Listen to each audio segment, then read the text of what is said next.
napakarami na po ng tulong pangkabuhayan ang ipinagkakaloob sa atin ng DOLE.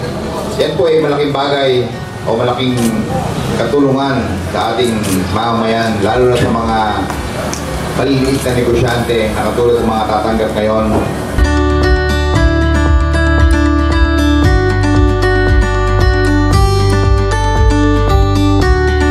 So ito pong ating mga pagkakalooban ng proyektong NegoCart o Negosyo sa Kariton ay mga individual na nagpasa po ng proposal sa pamamagitan po ng ating Public Employment Service Office Manager, sina Sir Aloysius at sa kanyang opisina. At ang nag-identify po nito ay ang tanggapan din po ng peso kung sino po o ng LGU kung sino po ang makikinabang sa programang ito. Ang hinihiling ko lang sana pag-igihin o ingatan natin ang mga bigay sa atin. Para sa inyong kaalaman ay hindi ho loan. Ito ho ay bigay.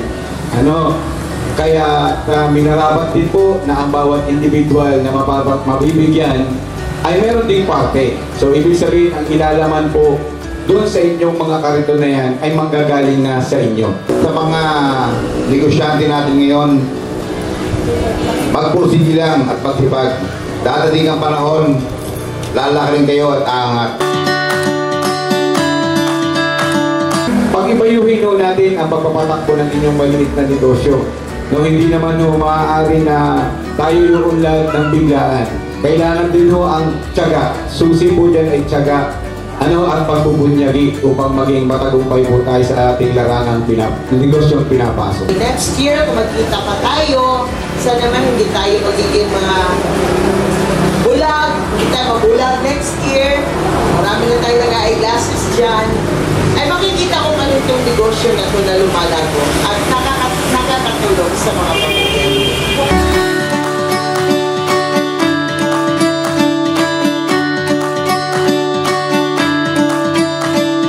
Emphasize on yung sinasabi kanina ni Mayor, napalaguin natin kasi hindi naman lahat ay nabigyan ng gobyerno.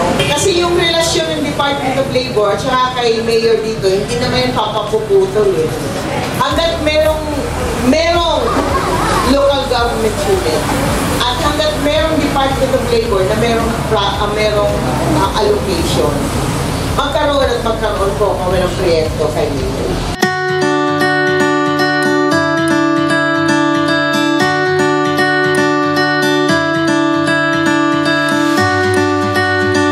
Ako po si Eva Macalelong, taga Barangay Santiago, Nauhan.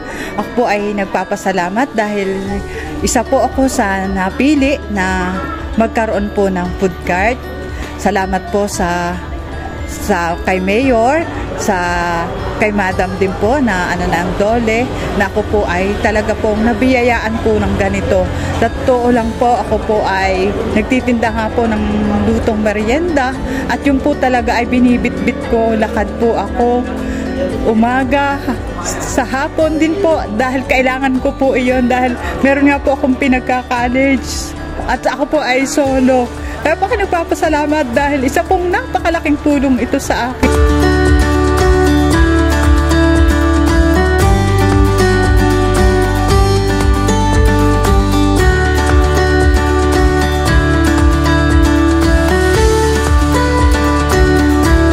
Ako po si Ricardo Sanchez, taga rito po sa Santiago, na may pwesto po naman ako doon sa palengke sa mga tindahan. Ako po'y lubos na nagpapasalamat mula kay Mayor hanggang sa DOLE at nabigyan kami ng ganitong produkto na pagtitinda. Napakaswerte ho namin, napakaswerte talaga namin, napili kami. Salamat ng marami sa inyo at pati kay Mayor at sa DOLE. Ang gagamitin namin sa pagtitinda ng aming mga prutas doon sa palengke. Ang nakakatuwa lang ho dyan, pagkain na may nalagyan namin yan, pwede may kaming humikap kung saan pwede. Dahil hindi lang kami nakatigil doon sa palengke. Kung sa may malakas, pwede namin ay-akayin yan.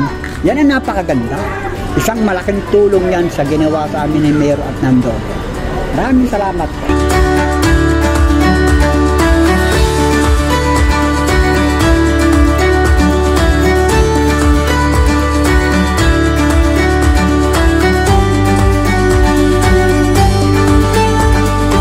ay si Marie Cristi Santiago, taga Poblacion 2, na may pwesto po ako sa Nauhan Public Market. Ito po ay masasabi kong napakalaking tulong, lalo sa tulad kong may diferensya sa paa na hanggang palengke lang po ako ngayon. Kahit pa paano, magagamit ko po doon sa lugar namin sa Poblacion 2 o kaya sa plaza, kahit po saan. Nagpapasalamat nga pala po ako sa mayor namin, Mayor Joel Tevez, at saka ng regional director po ng Dole sa binigay nilang tulong para sa amin. Napakalaking tulong po sa tulad namin na market vendors.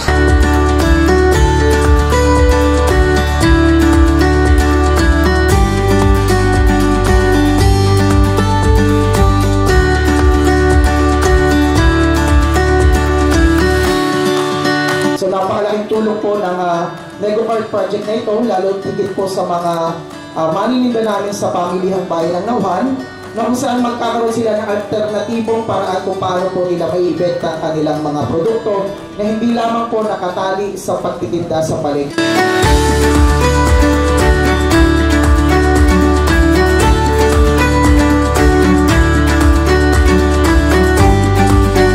Naisip ko lang na para hindi na problema sa mga puhunan, magbibigay ako ng 25,000 para sa stock para hindi na mag-iisip ng kakapil pa nila.